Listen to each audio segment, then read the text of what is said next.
Well, hello, hello. Mwah, mwah, mwah, mwah, mwah, mwah, mwah. Welcome to the Magical Mystery School, and thank you so much for coming back to Symbols of the Tarot Class 26. All right. So I figure we're gonna do cards, so you don't need to see my face today. So we'll set these guys over here and get that spread out there. Okay. So I want to just, well, first off, public service announcement. I will only communicate with you through the comments. So if you get any emails from me, especially if they're asking for money somehow, that's not me, okay? And please just remember, like and subscribe. We would really appreciate it. Okay, enough of that. Okay.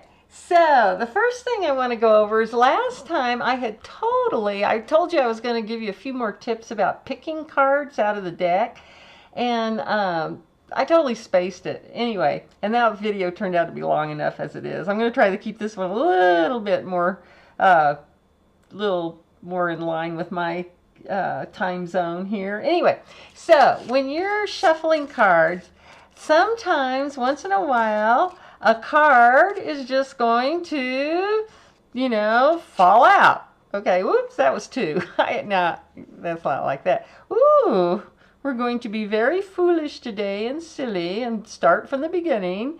And we're going to speak the truth. Definitely. Always speak the truth. No matter how much it hurts. Anyway, so you'll see, as you can see, if one or two cards flip out, I will use those cards. Some readers, unless it's face up, they won't use it. They'll just put it right back in.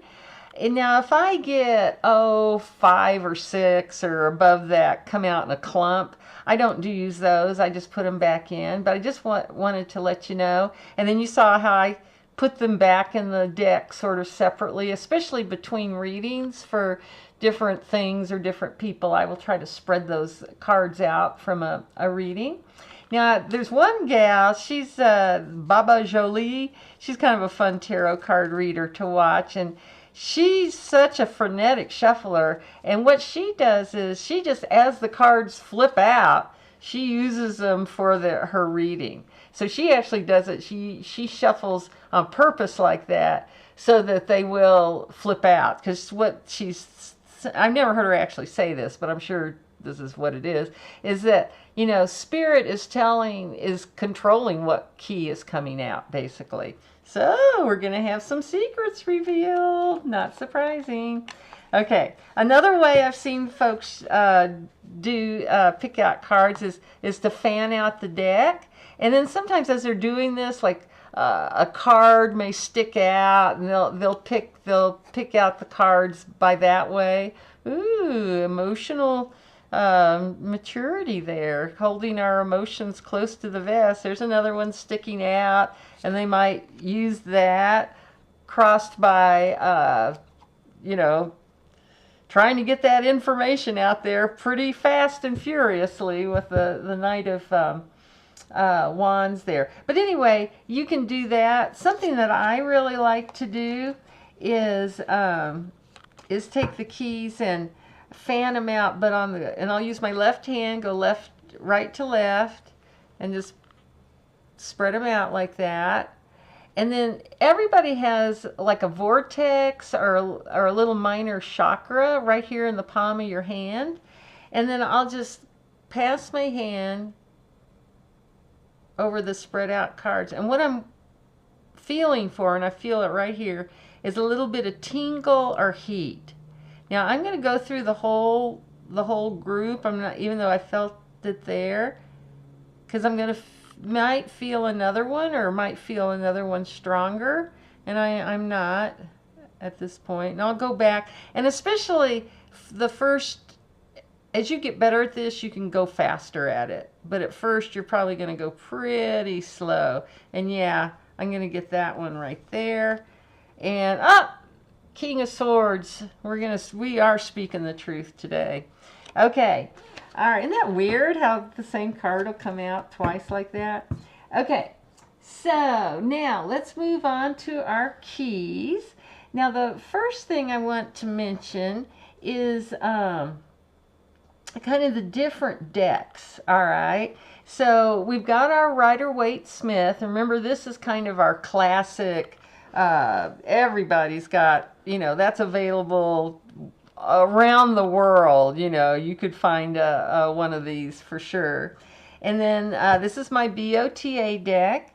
And then this is that Marseille, or what I call the Renaissance deck. So it's kind of what I would consider sort of the historical deck before Rider-Waite-Smith.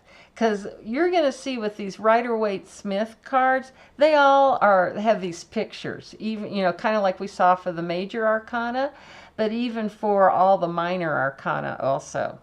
Now, for this older historical keys, there with the minors, or what I would call the count cards, the 2 through 10, they just simply have the symbols. So the 2 of Wands just shows 2 wands on it. Here's the 8 of Cups, or 6 of Cups, and there's 6 cups. There's the 4 of Wands, and there's 4 wands. So it's very straightforward. It doesn't have quite that level of right brain activation like we see with the Rider-Waite-Smith. Now, for the BOTA cards, they follow more like the historic cards, because you'll just see there's 2 wands, 2 swords. Not nearly as much fun as the Rider-Waite-Smith, for sure. And then 2 pentacles, 2 cups, that kind of thing. But they do use a little bit more geometry. Like you'll see, like for 3s, that kind of relates back to the triangle, trian for the astrology. So you can start to repeat that information, so 3s are going to be a little bit more smoother energy in general. And you'll also notice that they have wands and swords will have the similar configuration.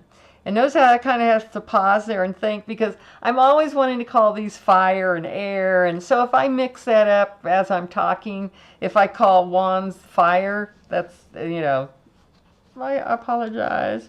So you'll see how there's the swords and the wands, and then pentacles, or 5s, they're showing them as pentacles, and the wands are like the swords and that kind of thing. So they're all sorts of, little bit different, but they're using a little bit more geometry in the BOTA. And then for the earth and the water, which would be the pentacles and the cups, again, they're configuring those basically the same throughout the deck. They'll just be the same kind of layout for the earth and the water, the cups and the pentacles. But what's kind of fun here, when we get to the 10, they actually lay them out like the tree of life. So this is set up kind of like the 10 Sephira of the tree of life. Okay. Alrighty. So, and another thing I want to show you too, kind of a general information, is some of the more modern cards. Hang on just a second. I just got to notice that something disconnected on my computer. Okay. Sorry about that, but I had this kind of warning sign come up. Mercury's retrograde. Maybe that's got something to do with it. But anyway, hopefully it didn't show up from what you could see. Anyway, so here's the 2 of Wands. I'm just using that as an example. But here's the 2 of Wands from the Universal Golden Tarot pack cards deck. And as you can see, they are very, very similar. The red hats, the figures are both staring at the little globe of the earth, thinking about what should I do next? What's my next mission and that sort of thing. Where can I go? But they do have those similarities. We got the roses and the lilies, the passion and the intellect on both on the wall of both symbols there. Oh, and there's my clock too. I've got lots of things bonging and going on today. Um, but I'll just keep going. And this next key is the from the Gilded Tarot. And again, it's one of my favorite decks here. I hope that's not too discombobulating for you. And it's 1 o'clock, so I get 1 bong. No. Anyway, but again, twos in general from numerology always point to some sort of choice or decision or something like that. So here he's pondering what to do. And here again, he's looking at, which path should I take here? He's making a decision. Now, one path here we can see is dark skies and thunder and lightning for sure. Now, this one over here is nice sunny skies, but look at that path leads you right into that mountain. So, you got to balance out which way you want to go here, which way makes sense and that sort of thing. And then this is the Two of Wands from one of my favorite decks. It's called the Spellcaster Tarot. And again, it does have a lot of the same feel. This character is looking at that bird, contemplating, where should I go, that sort of thing. He's got the red hat on, that and such. But look at this. He's actually, his wrist is actually tied to this wand, and his ankle is actually tied to this wand. So if he stood up, there would be a clatter of wands, that's for sure. So, that's what I'm kind of, trying to impress upon you, is that, yes, I'm going to be giving you some ideas of what these minor arcana stand for, but start to look at the images. What's your reaction? What's your sensation? All of that kind of stuff. So remember that what I'm trying to do in these classes is really inspire your own psychic abilities to to kind of clear up something,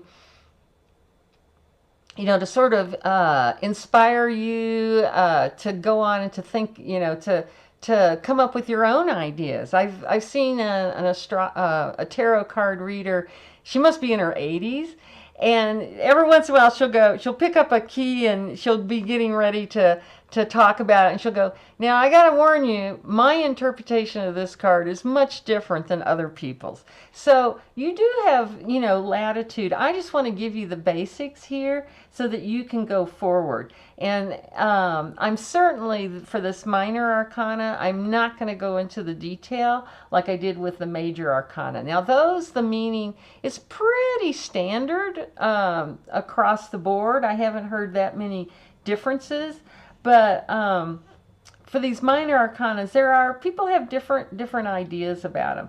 Oh, and another thing I want to kind of pique your curiosity about, as you look at these keys, look for what's the most positive and what's the most negative that you can, or maybe not the most, but what are the positive and what are the outcome? Even though the image may be pretty dire or very lovely, think about, what could be the negative side of this and the positive side. Activate your own impressions and intuitive responses to these keys. Okay, all right. Another thing that I did, I'm doing here too, is I'm going to be using numerology to really kind of guide us through. Here, I'll go ahead and pick these guys up. I think I'm ready to do that. Yeah. I'm going to be using numerology just sort of as a structure to go through these keys. So I'm going to be doing like all the twos, all the threes, etc. And just to let you know, I am starting like with twos, and you may be like saying, well, what about number ones, Well, ones and tens kind of circle back on each other, okay? Remember in our major arcana when we got to the world key, the very last, and we were like, oh yeah, we're dancing on clouds, we're, our masculine and feminine energy is all united, we're, you know, we got it going on, right? And then the next thing you know, we turn around and kapow, we fall off the cliff again, and we're on the fool's journey once again. But it's a cyclical, I mean, that's our whole lives. We're continuously on these cycles. And it's the same way, so like with these aces, yes, if you do get an ace, it has that larger meaning like we talked about in the last class. I mean, like these are communications, messages from spirit. The hand is coming out from those clouds so that you're learning something, getting some information from spirit, whereas the page is communication, but from the 3D, from the outer world, that kind of thing. But if you do get an ace, it also means independence, me first, me number one, that kind of thing. I can actually go from just being very confident about your emotional situation, as the Ace of Cups would stand for, but also could swing into, like, you know, being very kind of narcissistic, or you know, just being too self-focused and that kind of thing.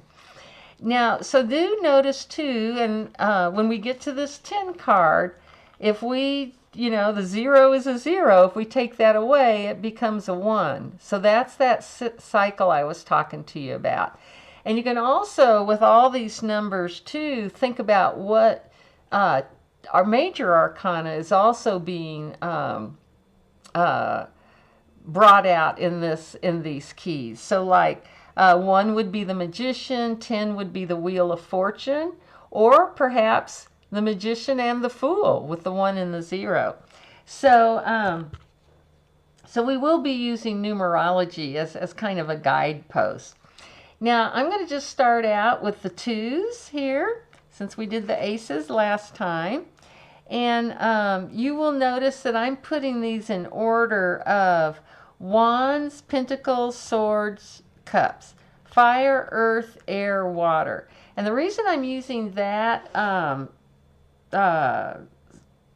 order is because that's going to relate to some astrology we're going to talk about probably a little bit later on here. But the 2s in general are always, like I said, choices, duality. It can be some conflict. But it can also be some diplomacy between people also. So here again, we're looking out into the world. We're trying to make our choices.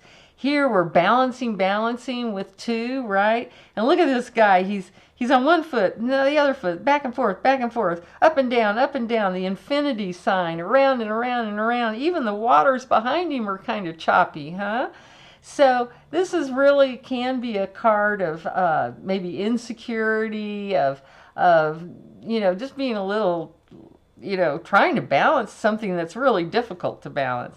Now with the swords here, the 2 of Swords, this one to me is the most reminiscent of the High Priestess, the 2 of the major arcana.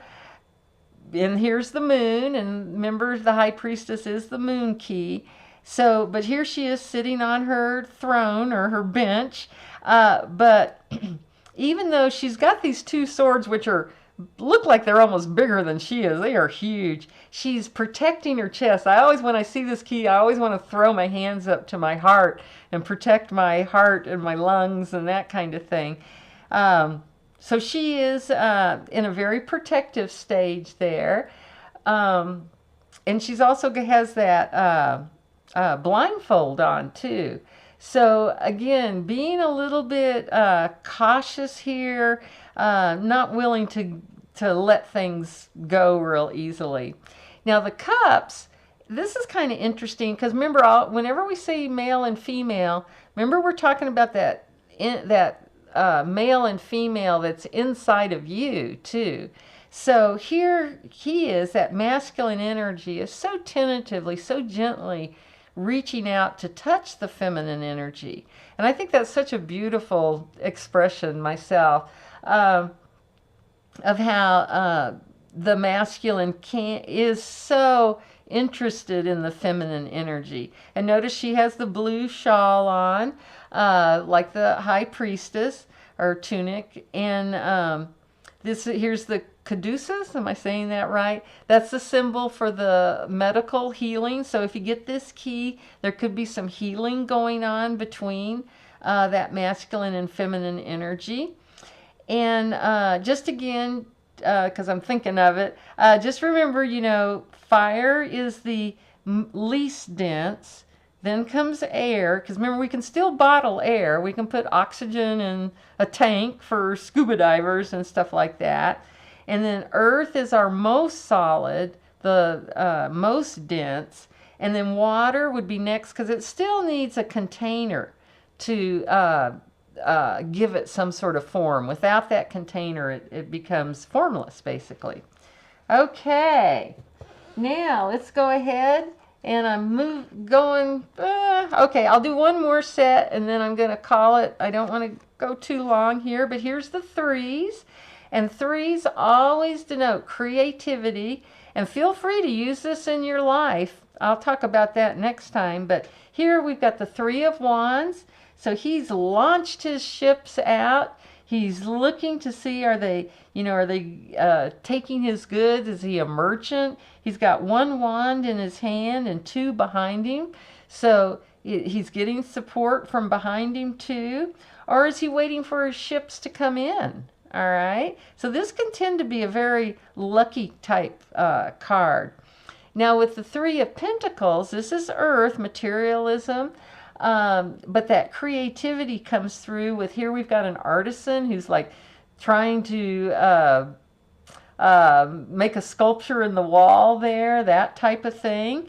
And you'll also see, this reminds me, I've seen people do like political readings and that kind of thing. And because of that darkness back there, and this is Pentacles, which is money, right? That this can represent like dark money. So remember too, when you're reading these cards, it's going to be different for if you're doing it for a person or you're doing it for like an institution or an event. Like, how's my vacation going to go? How's my, those kinds of things. Or, how's the weekend going to be? Whatever, that sort of thing. Okay, now the swords, here we have three swords in penetrating a heart. Ouch. And this can also, threes we think of being very joyful, so that's that triune, that of energy. But in this one, oh my goodness, this could represent the eternal romantic triangle. There's even rain falling in the background. That could be tears. And so this card usually denotes a pretty, worrying, something's coming up with anxiety, maybe some real jealousy because of that three in the heart. But just remember too, the sooner you find out about this, if something is going on, if your partner is going astray or inviting a third person into your relationship, just remember, the sooner you find out about this, the faster you cry those tears, the better off you're going to be. If if something's going on, you want to know about it. You want those swords of truth to come in, even though they hurt. I can speak from experience on this one. Okay, and then with the Three of Cups there, joy, we've resolved conflicts. This is after we've gone through this.